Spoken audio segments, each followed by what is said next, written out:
Welcome to The Whole Steward, the holistic approach to wealth from a Christian worldview. I'm your host, Andrew Stanton, and I'm glad you've joined. There are many things you might think of when talking about a house. Maybe you think of the house you live in, or an apartment, or some other living arrangement. We'll take a look at housing in the Bible and housing in the CPI index. How it's derived and weighted might surprise you, but will help you better manage God's gifts today on The Whole Steward. Well, this is episode 29. I'm very glad that you have joined. Thank you for listening, and let's jump right in. We're going to talk about housing today, and I want to go through a few scriptures before we get started. The first of which is Proverbs 3:35. The Lord's curse is on the house of the wicked, but he blesses the dwelling of the righteous. Now, just to lay a little bit of foundation, is the house that you live in the four walls and the roof, or does it stand for more? In the Bible, it definitely stands for more. Your household, as we might call it today, is all the things under the purview of the man of the house. And your household includes you, your spouse, your children, and all the goods and services that you manage within your household. And so here, Proverbs 3:33 says that the Lord's curse is on the house of the wicked, but he blesses the dwelling of the righteous. So that might mean that he blesses your building that you live in, but it's much more than that. It is the house, the household that you are managing. Proverbs 24:3 says, "By wisdom a house is built, and by understanding it is established." So, not only the building, which needs a lot of wisdom to be constructed and built properly and up to code, to be safe and functional and clean and affordable, but also the house of a man. So the building he lives in with his family, but also everything that he is managing. Proverbs 14:1 says, "The wisest of women builds her house, but folly with her own hands tears it down." We see here a nugget of wisdom that a woman plays a key role in building her house. The wisest of women build their house. That doesn't necessarily mean laying the bricks of the building. It's talking about building up your household. Now, what's interesting is that even though we dwell in houses on this earth, and it is a very biblical thing to do so, there is a house being built and prepared for those who know Christ. John 14:2, "In my Father's house are many rooms. If it were not so, would I have told you that I go to prepare a place for you?" You see, Jesus, when he went back to heaven, went to prepare a place for us. And it's in his Father's house. So the dwelling place that we have here on this earth is only temporary, whereas the dwelling place that Jesus went to prepare for us is permanent. Jesus also uses building a house as a metaphor for your spiritual walk. Matthew 7:24-27 reads as follows, "Everyone then who hears these words of mine and does them will be like a wise man who built his house on the rock. And the rain fell, and the floods came, and the winds blew and beat on that house, but it did not fall, because it had been founded on the rock. And everyone who hears these words of mine and does not do them will be like a foolish man who built his house on the sand. And the rain fell, and the floods came, and the winds blew and beat against that house, and it fell. And great was the fall of it. You see, Jesus uses the building of a house on the proper foundation and in the proper manner, likening it to the one who hears his words and does them. And Jesus certainly had many things to say about all the areas of stewardship, which we talk about at different times. Remember, you have the 9 forms of capital. You have spiritual capital, physical capital, intellectual capital, experiential capital, relational capital, cultural, material, financial, and time. And God gives many commands and principles for us to live by as stewards who are managing every single one of those forms of capital. And so the man or woman who hears these words of his and does them will be like a wise man who built his house on the rock. That rock is unshakable. It's a sure foundation. Modern buildings, have you ever wondered how they can build them so tall up in the sky and they not fall over in an earthquake or something? Well, they actually drill down deep into the bedrock on which they're built, and they anchor the building deep into the bedrock. And it can be many tens of feet down into the bedrock, even probably up to 100 feet or more.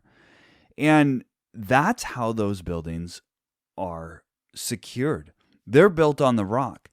And Jesus says, this is what it will be like for a man who builds his spiritual house on his words and doing them. Now, what about our physical house? What about the household? Psalm 127:1 says, unless the Lord builds the house, those who build it labor in vain. Unless the Lord watches over the city, the watchman stays awake in vain.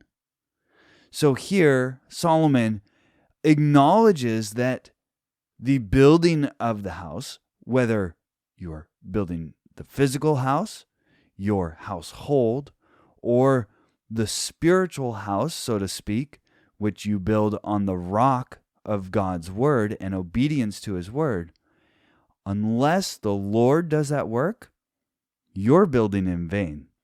Same with the watchman over the city. This shows that God is sovereign in all these things.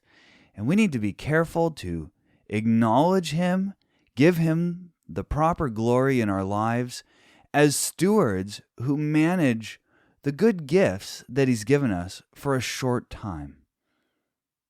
Next, we'll look at the shelter component of the CPI index. How it's derived and weighted might surprise you. I know it did me.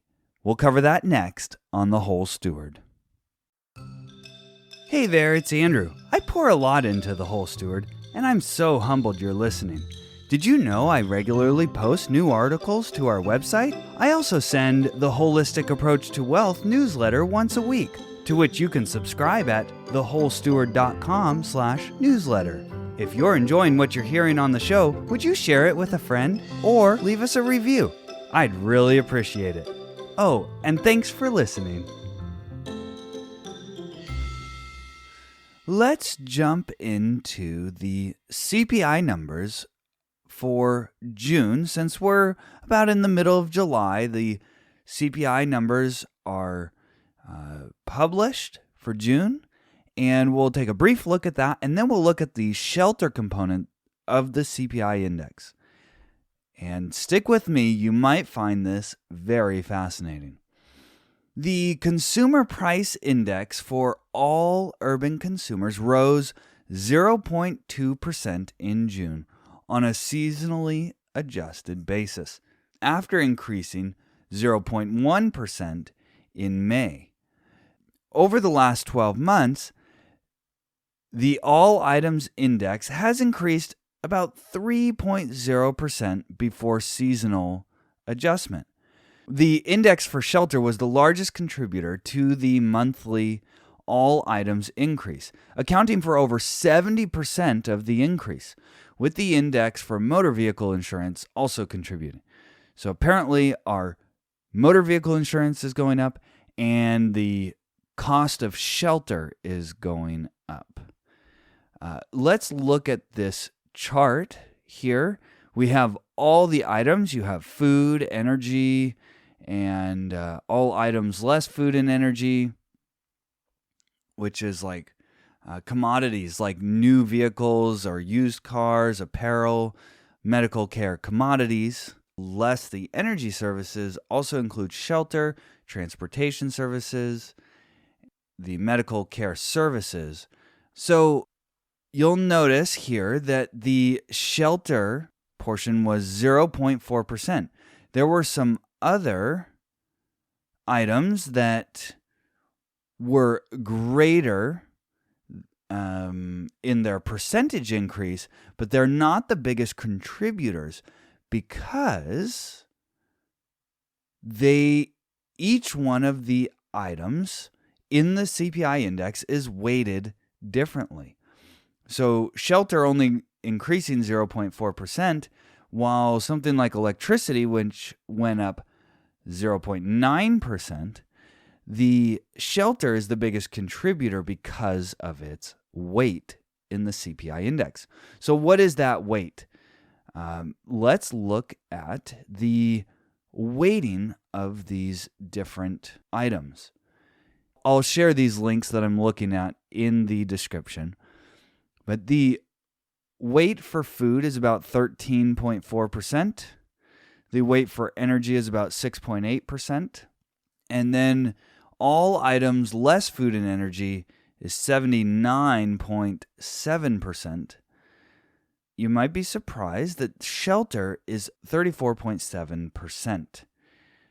Now, if you look at June of 2022 to 2023, it says that shelter is up 7.8%.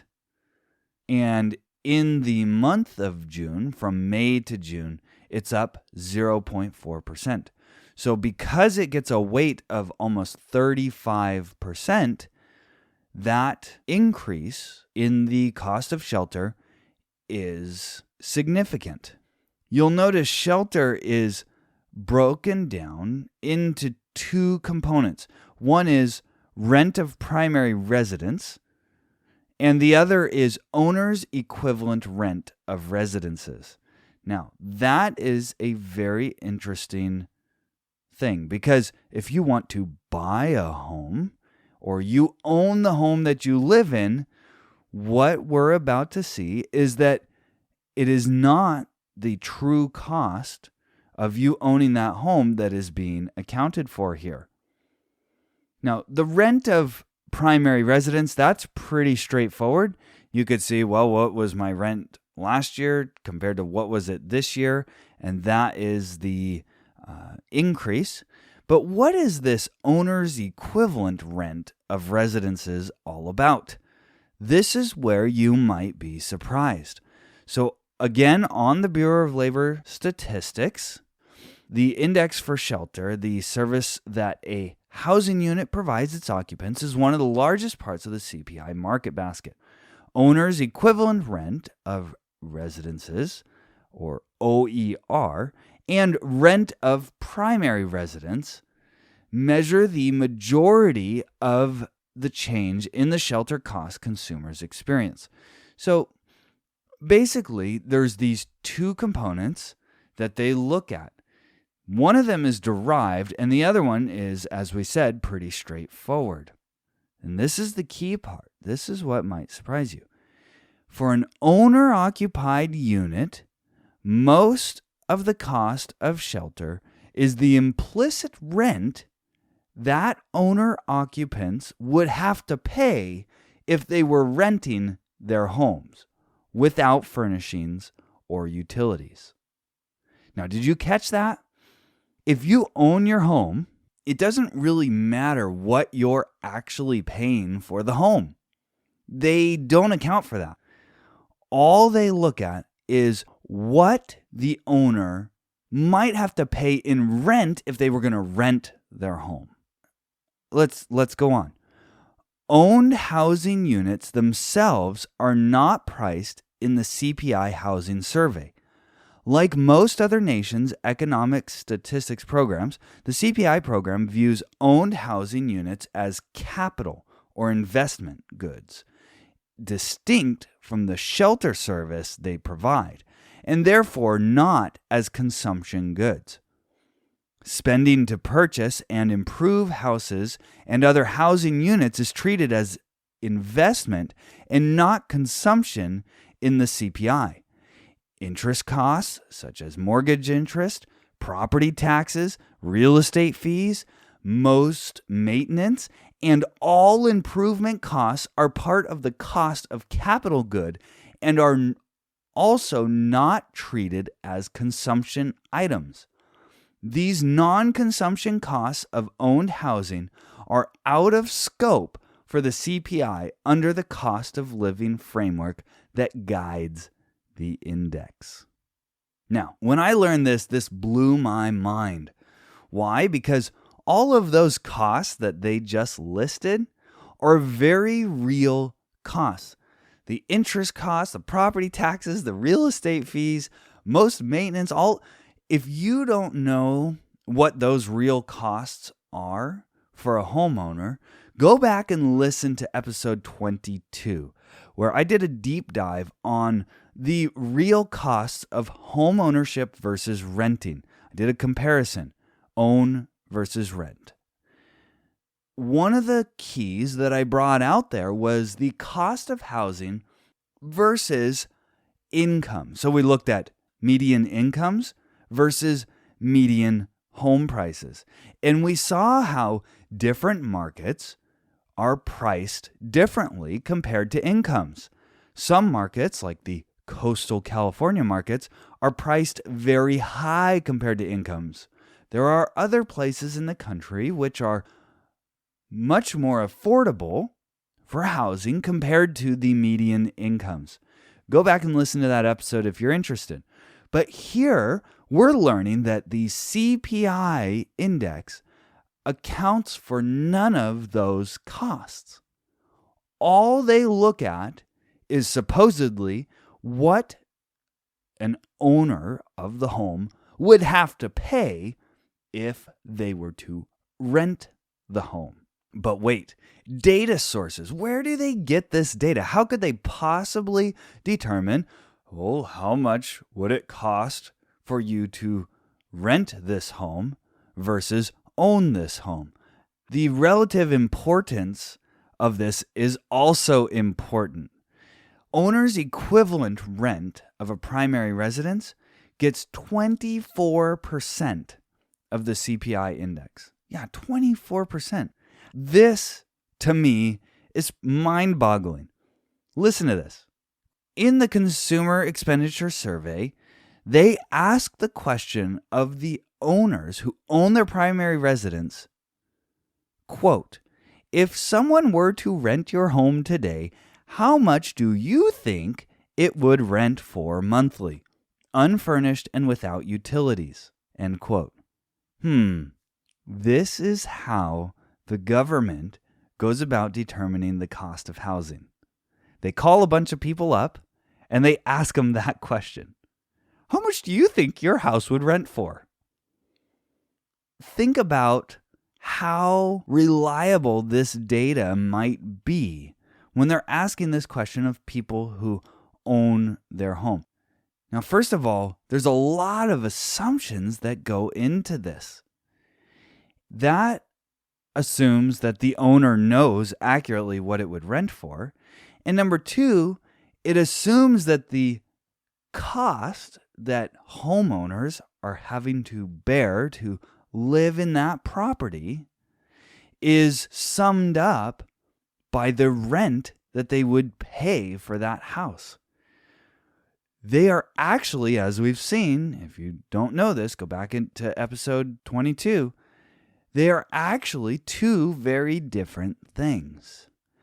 Anyways, I understand that the government is fishing for a way to easily index the price of shelter, but I have a really hard time trusting this data because of the way that they're going about collecting it. The sample design of the housing survey is fairly complex, but essentially housing units are selected in proportion to their share of total spending on shelter. Total spending on shelter includes the total spending on rented and owned housing units as collected in the CE survey. If you're interested in going deeper, you can read about how they do the sample collection and how they weight and come up with the numbers. But as the millennials, especially right now, look to starting households and buying their primary residences, they're staring down, in many cases, a massive increase in the cost of home ownership. The CPI index does nothing or very little to capture that. And in fact, the biggest weight of the index for shelter is given to the opinions of other homeowners who may or may not give an accurate number for that. And number two, who may or may not actually be paying that amount for their house. This, to me, is one of the ways that the government smooths over or diminishes the real world, the Main Street economy, what you and I deal with on a daily basis. Now, if you rent your primary residence, again, that is a little bit more straightforward because indeed, that is the total cost of the service of shelter that you are getting for the rent that you are paying. But if you want to buy a home or you own the home that you live in, just bear in mind that the CPI index is not capturing that well.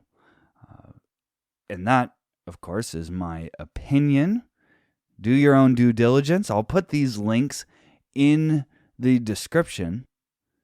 Are incomes keeping up for the true cost of home ownership? That is a very different question than are incomes keeping up with the CPI index? Two very different things. If you go to a website like Shadow Stats, for example, you will see a very different and actually higher CPI index or inflation index, because they are looking at the inflation numbers through an historical lens, one that shows what the numbers would be if CPI were to be measured as they were in, say, the 1970s or 80s or 90s. You can see how they've changed the measurement and how the measurement today may or may not be that accurate.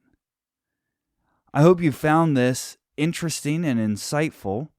We really need to be careful as we talk about the affordability of either primary residences in general, but starter homes specifically, because there is a huge supply gap for starter homes. Many of the homes that were built in the 1980s, for example, the house that I grew up in a suburban neighborhood was actually a newly built 3-bedroom, 2-bath house. It was a great little starter home for a family. It was the first house that my parents purchased, and I grew up the first about 11 years in that home. And then we moved to a bigger home because we had more kids and we did a lot of hosting and everything. But those starter homes, they're not being built. Yet the population, praise the Lord, is increasing still. Although we don't have the birth rate that is needed to sustain the society, but the U.S. does benefit from immigration. So we're better off than some countries, but we're not the best. But we need housing for a growing population, even though the growth of that population is slowing. The millennials are the largest cohort, the largest generation, even bigger than the baby boomers, and they are forming households. They are buying and looking to purchase their primary residence. If you have any thoughts or insights on this topic, if you want to send me any feedback or corrections, send me a letter, an email at letters@thewholesteward.com. I would love to hear from you. And also, just a note, as we try to expand the Whole Steward and reach more people who might be interested and benefit from what you learn on the show, and you appreciate the show, I would kindly request you to visit our website and leave a review. It's thewholesteward.com/review. You can see testimonials there of people who have listened to the show or read the newsletter or the blog, and I would be greatly appreciative if you would do so as well. thewholesteward.com/review. It's a brand new webpage, and you can put in a review, rate the show there, and it will display on the website to help those who visit the website get third-party validation that the show might be worth listening to for them as well. I would highly appreciate that if you'd be willing to do it. Also, leave a review on the platform that you listen to the show on. If you listen on iTunes or Spotify or Podbean, wherever you get your podcast, leave a review there. That helps promote the show and reach more people. And that means I can continue to bring you the Whole Steward week in, week out. Thank you for listening today. And now that you know more, go out and grow more.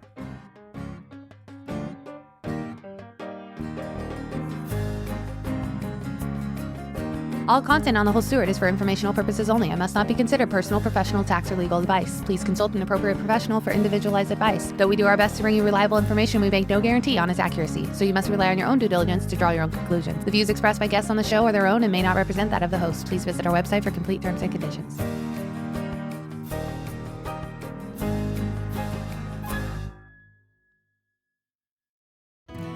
Thanks for joining us today for the holistic approach to wealth from a Christian worldview. This show is brought to you by thewholesteward.com.